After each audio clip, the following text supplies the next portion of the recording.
Kalau percaya, kafir, keluar dari agama Islam.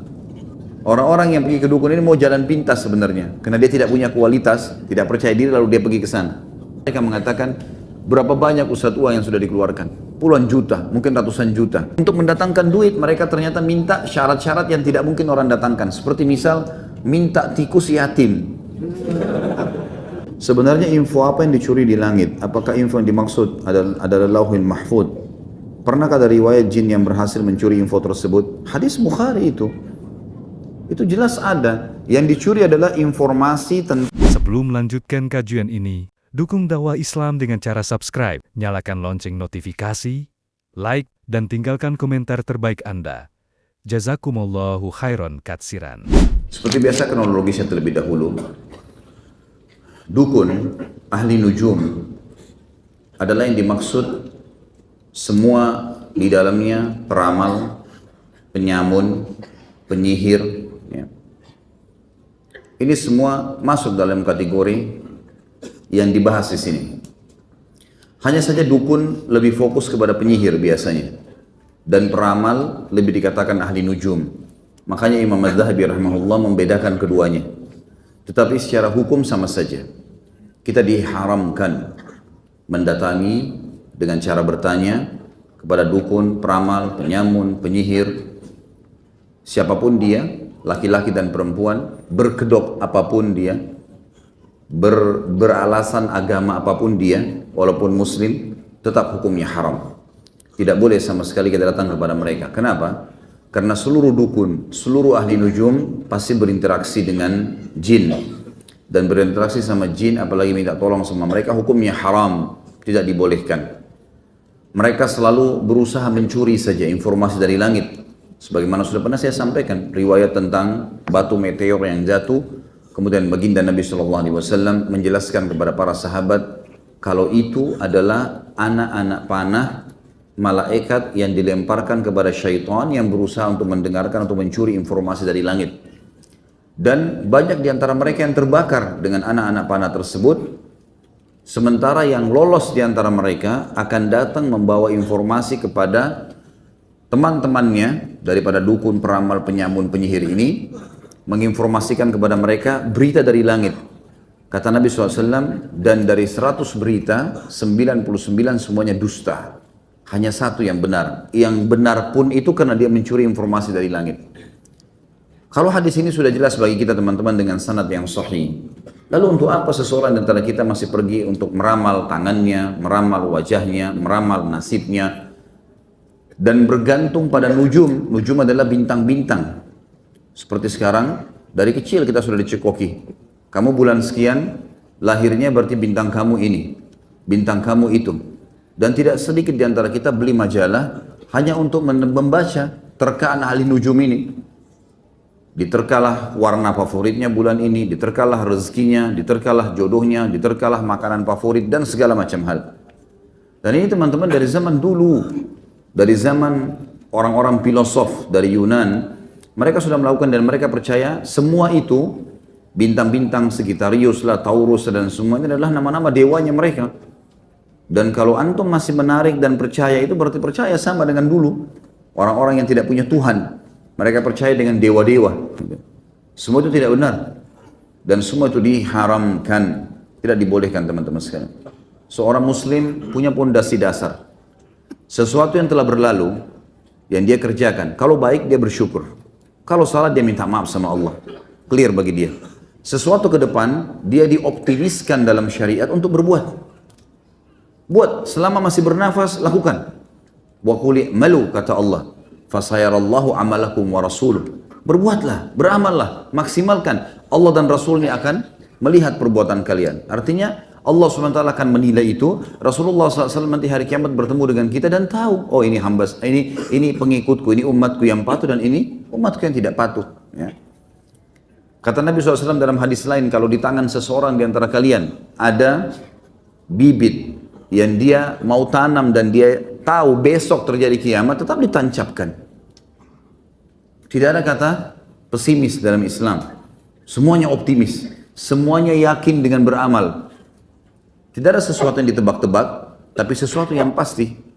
Rutinitas kita sudah jelas, mana yang wajib, mana yang sunnah, mana yang haram, mana yang makruh, mana yang mubah. Kita sudah tahu semuanya. Dari makanan, dari minuman, dari pergaulan, dari pendapatan, semua kita sudah diberitahukan dalam syariat.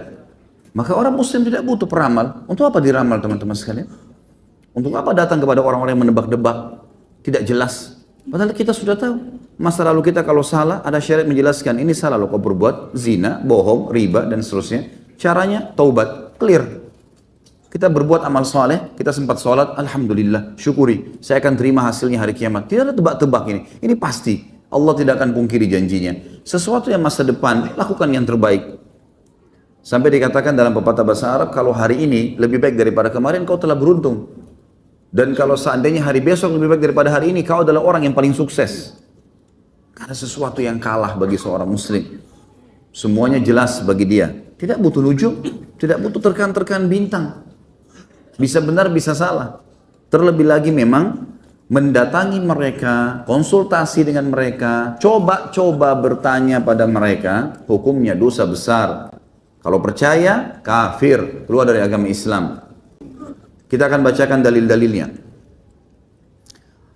Imam Az-Zahabi rahimahullah mengangkat dalil pertama adalah surah Isra ayat 36. A'udzu billahi minasyaitonir rajim wa la taqfu ma laysa laka bihi ilm. Ayat, dan janganlah kamu mengikuti sesuatu yang kau tidak mempunyai ilmu tentangnya. Maksudnya kata ulama tafsir adalah selain ilmu syar'i. Enggak usah diikutin. Sudah tidak jelas, tebak-tebak nasib. Dan subhanallah, pasti di belakang mereka penipuan. Enggak ada dukun yang tidak menipu, mustahil menipu. Menipu dengan suara, menipu dengan gerakan, menipu dengan pemandangan, menipu dengan segala macam. Allah sebutkan dalam Al-Quran itu. Penyihir Fir'aun dikatakan yukhayyalu min sihrihim annaha tas'a. Mereka selalu memperlihatkan sesuatu dengan sihir mereka seakan-akan itu bergerak. Memang begitu. Seakan-akan itu nyata. Tapi semuanya dusta. Dan kita sudah dilarang dalam agama untuk mengikuti mereka. Di sini dilarang mengikuti semua ilmu yang keluar dari hukum syariat atau bertolak belakang dengan hukum syariat. Kalau urusan ilmu dunia, dan ilmu dunia itu bermanfaat, punya maslahat ketemu dengan hukum syariat, maka itu dibolehkan. Sampai ulama membagi dua, mengatakan ada ilmu yang bermanfaat, ada ilmu yang tidak bermanfaat atau mendatangkan dosa. Ilmu bermanfaat adalah ilmu syariat atau semua ilmu yang bermanfaat bagi manusia, pengetahuan umum dan seterusnya. Tapi ilmu yang haram adalah ilmu sihir, ilmu ahli dukun, ya, nujum, yang memang mereka bekerja sama dengan para jin yang diharamkan dalam syariat berinteraksi sama mereka. Allah sengaja buat tidak kelihatan supaya jangan berteman, jangan bergaul, jangan menikah, tidak usah dipanggil. Kalau datang, diusir. Gak ada hubungan sama kita. Dan saya sudah pernah bilang teman-teman sekalian, jangan lintas alam. Gak perlu lintas alam. Kita manusia, ini alam kita sekarang. Inilah makanan kita, inilah udara kita, inilah cara kita membangun bangunan. Beginilah Allah memberikan kepada kita. Tidak perlu lintas alam. Hewan kalau mau makan, dia terekam mangsanya, baru dia makan mentah-mentah. Manusia nggak bisa. Nggak usah lintas ke alam hewan, kita jijik nantinya. Alam kita tidak. Diberikan perasaan, diberikan ilmu oleh Allah, sehingga kita masak, kita berikan garam, kita berikan ini, kita berikan itu, supaya kita bisa rasa beda. Jin pun begitu, alamnya berbeda. Makanannya beda dengan makanan kita, dimensi waktu berbeda, postur tubuh berbeda. Untuk apa? Ada orang mau ngetes-ngetes, sengaja mau panggil syaitan, sengaja mau nikah dengan syaitan. Untuk apa ini? Bukankah sering dibuatkan begitu di acara-acara media kita? Dibuatkan acara sengaja manggil syaitan. Sengaja direkayasa seperti syaitan itu ada, mengganggu. Nah, semua itu teman-teman sekalian. Makin dibuat itu makin jadi-jadi mereka. Sebagaimana Allah sebutkan dalam surah Jin yang pernah saya sebutkan, orang-orang Arab jahiliyah, mereka kalau safar, mereka selalu berkata pada saat sebelum Nabi SAW diutus, dan sebelum mengingatkan mereka karena wahyu belum turun, mereka selalu kalau tiba di sebuah lembah, mereka ngambil setengah bekalnya, pimpinan kafilah itu, lalu kemudian dia berkata pimpinan kafilah, hai penjaga lembah, ambillah setengah bekal kami, jangan ganggu kami. Padahal sebenarnya tidak ada apa-apa di lembah itu. Nggak ada apa-apa, akhi, kalau antum jalan sendiri, nggak ada apa-apa. Nggak ada masalah. Coba antum duduk di situ, antum duduk, tidur, nggak ada apa-apa, sama sekali. Syaitan cuma membisikkan saja, tidak lebih daripada itu. Menakut-nakuti. Kalau kita berani, dia tidak bisa buat apa-apa. Maka Allah mengatakan, fazaduhum rahaqa. Maka syaitan-syaitan itu makin mengerjain mereka. Kalau kita takut, maka dia akan jadi-jadi. Ini nanti mungkin di sana ada terdengar suara ya. Oh nanti ada cangkul di belakang rumah saya ya. Nanti ada suara bayi di atas atap saya ya. Nanti apalah segala macam khurafat yang dia karang sendiri. Syaitan tunggangi. Makin jadi. Makin kita anggap dia lemah, maka makin lemah dia. Seperti itulah.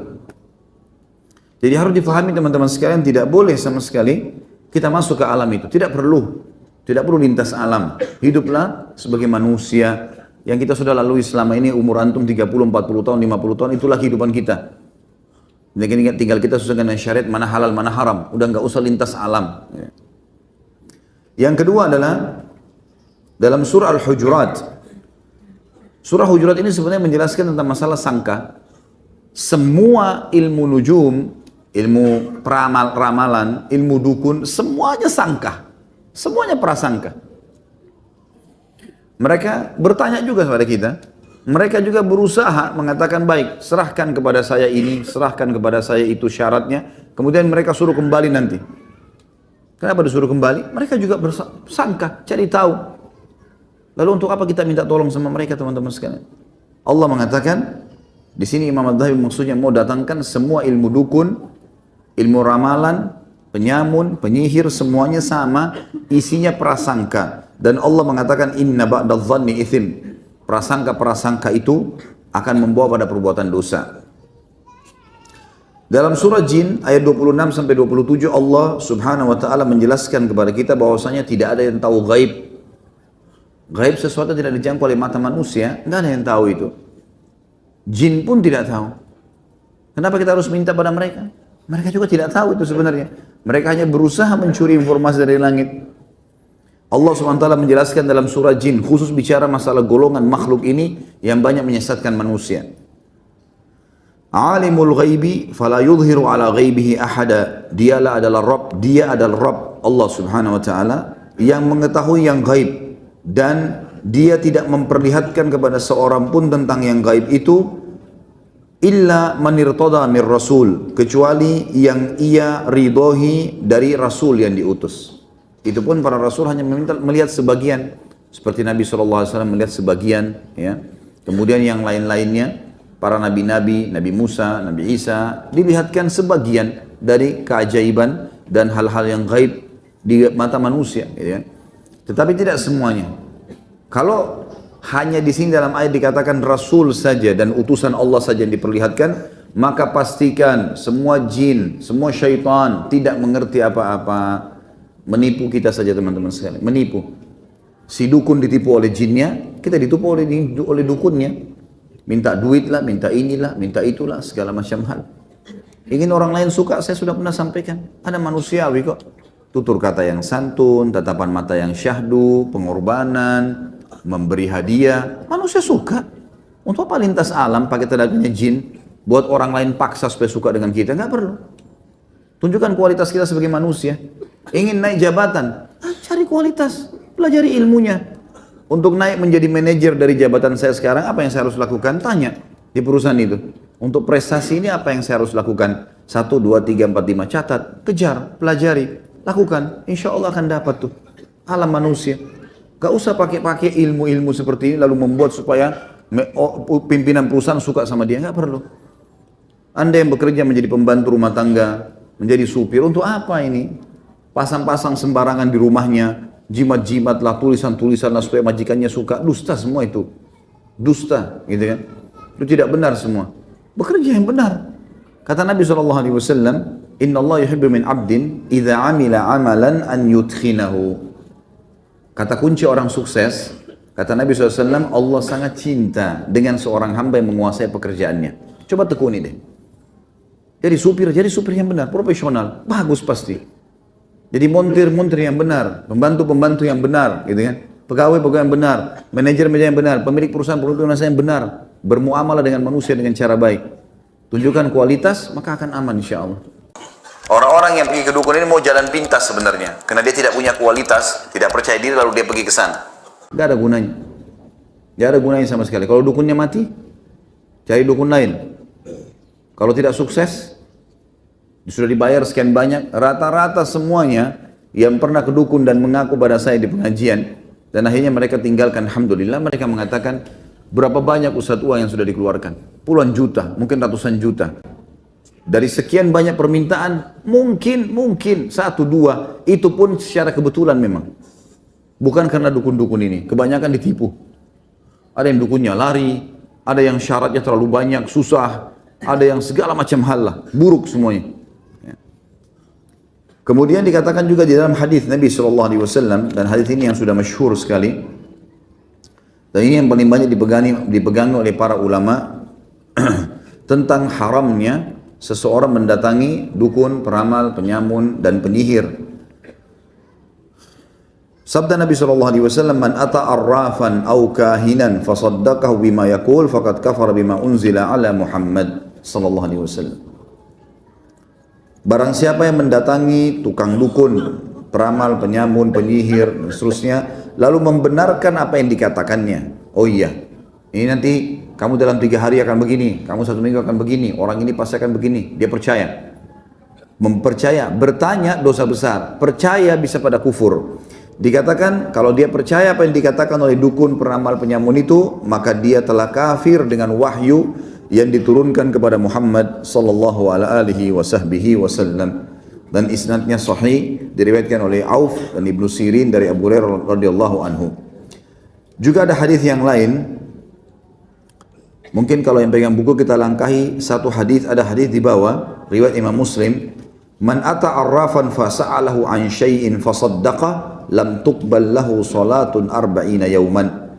Barang siapa yang datang kepada seorang tukang ramal lalu bertanya padanya tentang sesuatu lalu membenarkannya, maka tidak diterima baginya suatu salat pun selama 40 hari. Dan ini maksud sudah pernah saya jelaskan, 40 hari ke belakang. Hangus 40 hari. 2 kali ke dukun 80 hari. Hitung sendiri. Kalau sepanjang umurnya pergi, habis semua pahalanya. Dan kalau sudah salat tidak diterima, amalan yang lain kira-kira diterima. Nggak bakalan. Salat itu tolak ukurnya.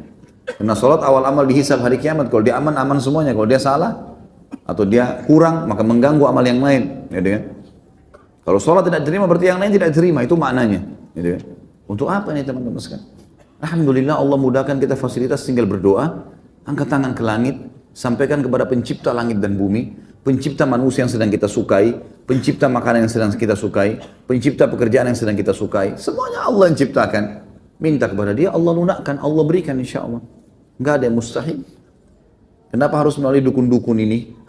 Mereka sudah dibayar, Allah SWT tidak butuh dibayar. Allah malah murka kalau kita tidak minta doa. Maka kuatkan tauhid teman-teman sekalian, bertauhid, mengisahkan Allah SWT, selalu hanya bergantung pada Allah. Ingat selalu riwayat, kalau para sahabat sendal mereka putus, angkat tangan ke langit mengatakan, "Ya Allah, sendal saya putus, gantikan." Saking kuatnya hubungannya dengan sang pencipta Allah. Dan ini kekuatan tauhid seseorang. Apapun teman-teman sekalian, lagi naik motor, ban motornya pecah, ya Allah bantulah. Allah mudahin tuh nanti ketemu tempat tambal yang baik dan cocok seterusnya. Lapar, ya Allah mudahkan tempat makan yang paling tepat buat saya. Bermunajat sama Allah SWT. Dan setiap saat Allah nggak ada syaratnya, gitu kan? Kita bisa di jalanan, kita bisa di tempat tidur, kita bisa lagi duduk, lagi makan, teringat orang tua yang meninggal, langsung kita bisa doakan. Nggak butuh pergi ke dukun, nggak butuh bawa syarat. Dan dukun ini aneh-aneh ya. Aneh-aneh perbuatannya mereka tuh. Untuk mendatangkan duit biasanya memang sengaja minta syarat-syarat yang tidak masuk di akal. Ada seorang syekh menulis hasil surveinya kepada dukun-dukun yang ketangkap basah di Saudi, kemudian dihukum penggal. Pengakuan-pengakuan dukun-dukun ini aneh-aneh. Jadi untuk mendatangkan duit mereka ternyata minta syarat-syarat yang tidak mungkin orang datangkan. Seperti misal minta tikus yatim. Oh iya, betul. Antum bisa baca di buku salah seorang syekh, saya lupa penulisnya, judulnya itu Membongkar Praktik Sihir dan Perdukunan, terbitan Pustaka Tazkiyah, kecil mungkin 12-15 ribu harganya. Dalamnya ada banyak gambar-gambar. Minta kulit monyet yang berwarna hitam ada coklatnya, minta telur yang 2 warna, minta, orang mustahil. Antum cari nggak mungkin dapat, gitu kan? Kalaupun dapat dia bilang, oh bukan yang seperti ini. Lalu bagaimana caranya? Nanti saya datangkan, bayar 5 juta. Lebih baik 5 juta masukin di masjid. Atau pakai makan sama teman-teman traktir dapat pahala. Ngapain kasih dukun? Kemudian kata Nabi SAW di dalam hadis yang lain, yaqulullahu ta'ala, Allah juga ta'ala berfirman yang maha tinggi, asbaha min ibadi mu'min wa kafir. Faman qala mutirna bi fadlillah fadzalika mu'minun bi kafirun bil kawkab. Wa man qala mutirna bi naw'i kadza fadzalika kafirun mu'minun bil kawkab. Pernah satu hari dalam hadis Bukhari Muslim, baginda Nabi SAW bangun pagi, sholat subuh berjamaah, hujan deras. Selesai salam, hujannya berhenti, reda. Kata Nabi SAW, Jibril datang membawa wahyu sekarang. Datang nih, ada berita sampai saya. Bahwasanya Allah berfirman, telah tiba pada pagi hari ini hamba-hambaku yang beriman dan kafir. Siapa yang mengatakan kami mendapatkan hujan karena karunia dari Allah, ini hujan tadi malam turun deras nih, karena Allah yang turunkan, maka dia beriman kepadaku, kata Allah, dan dia kafir kepada bintang-bintang. Tapi siapa yang mengatakan kami hujan ini karena bintang seperti ini telah terbentuk tadi malam, karena bentuk bintang ini, dan seterusnya, maka dia telah beriman kepada bintang dan kafir kepadaku. Bayangkan. Tidak ada lagi cerita teman-teman, apapun yang terjadi dengan izin Allah. Mau musim itu datang, musim ini terjadi karena Allah. Kalau Allah mau tidak akan terjadi. Harus dikembalikan kepada Allah Subhanahu wa taala semua. Tidak boleh sama sekali kita menganggap ada andilnya makhluk di situ. Allah cuma jadikan makhluk sebagai penyebab saja. Tapi pelaku yang sebenarnya Allah yang Maha Tinggi dan Maha Pemurah. Maka semuanya. Ini bayangkan hujan saja. Mungkin ada orang bilang, oh karena musim, oh mungkin karena bintang berbentuk seperti ini. Nabi SAW sudah jelaskan. Yang mengatakan hujan turun karena Allah turunkan, mau musim panas pun kalau Allah mau turun hujan, gitu kan? Kuasa Allah. Maka dia beriman padaku, kepada Allah, dan dia kafir kepada bintang-bintang. Dan siapa yang bilang bintang hujan turun karena bintang ini, maka berarti dia telah beriman pada bintang itu. Dia mengatakan bintang itu punya kekuatan dan dia telah kafir kepadaku. Kemudian dalam hadis yang lain, mungkin kalau ada yang mengatakan, saya kalau cuma baca buku ramalan, ya, ramalan bintang lah, mungkin nama-nama bintang tadi, Sagittarius lah, apalah segala macam nama-nama khurafat ini. Kalau saya cuma percaya itu saja kok, saya tidak datang ke dukun, cuma baca majalahnya saja. Saya cuma baca, masuk di HP saya program, saya download, kemudian saya ikutin ramalan-ramalan tersebut. Apa yang dikatakan sekarang? Zodiak ya? Inilah macam-macam, segala macam, ular lah. Ini tahun ular, ini tahun babi, ini tahun ini. Di dalam Islam. Tahun Hijriah. Selesai, clear. Nggak ada babi, nggak ada ini, nggak ada banteng, nggak ada segala macam. Khurafat semua. Apa kata Nabi SAW? Perhatikan hadis di sini ditutup oleh Imam Al-Dhahabi, hadis sahih. Man iktabasa syu'batan minan nujum, iktabasa syu'batan minas sihir. Barang siapa yang mengambil sesuatu dari ilmu nujum, ilmu bintang-bintang tadi, ramal-ramalan, ya, nebak-nebak nasib dan seterusnya, maka dia telah mengambil sesuatu dari jenis apa? Apa tulisan di bukunya? Ilmu sihir. Berarti itu bagian dari sihir, teman-teman sekalian. Jadi jangan dianggap sihir itu nanti kalau orang memantra-mantra orang lain, tidak. Percaya pun bintang dan ramalan sudah bagian dari sihir. Ini sabda Nabi SAW. Berarti sihir ini, dukun, peramal, penyamun, penyihir, memang satu grup ini. Memang sama-sama semua. Dari tadi saya bilang, sama semua. Dan ini semua menggunakan tenaga-tenaga jin. Dan ini hukumnya haram. Hukumnya haram, teman-teman sekalian. Kembalilah kepada Allah Subhanahu wa taala. Lihat bagaimana kehidupan para sahabat ridwanullahi alaihim. Mereka berperang manusiawi, nggak pernah minta tenaga jin. Nggak ada riwayat Nabi SAW minta tolong di perang Badar, perang Uhud pakai tenaga jin, nggak ada. Tapi bisa panggil mereka, enak, orang Quraisy nggak lihat kan? Jin fulan bunuh sana, dibunuh, nggak ada. Tapi nggak ada. Nah, itu. Orang-orang kafir Quraisy juga banyak loh dukun. Tapi mereka tidak bisa pakai jin-jinnya untuk melawan muslimin di perang Badar dan Uhud. Kalau kita balik kasusnya, nggak pernah. Padahal di Mekah penuh, peramal-peramal pendukun banyak. Mereka mantra-mantrain pasukannya pada saat berangkat. Nggak ada yang bisa ganggu muslimin. Di kancah peperangan, setannya lari semua lihat mujahidin. Begitu lihat mereka sudah ketakutan. Karena di pasukan muslimin ada juga malaikat, gitu kan. Kalau teman-teman antum yakin setan-setan itu, naudzubillah, mudah-mudahan tidak, bisa memberikan sesuatu.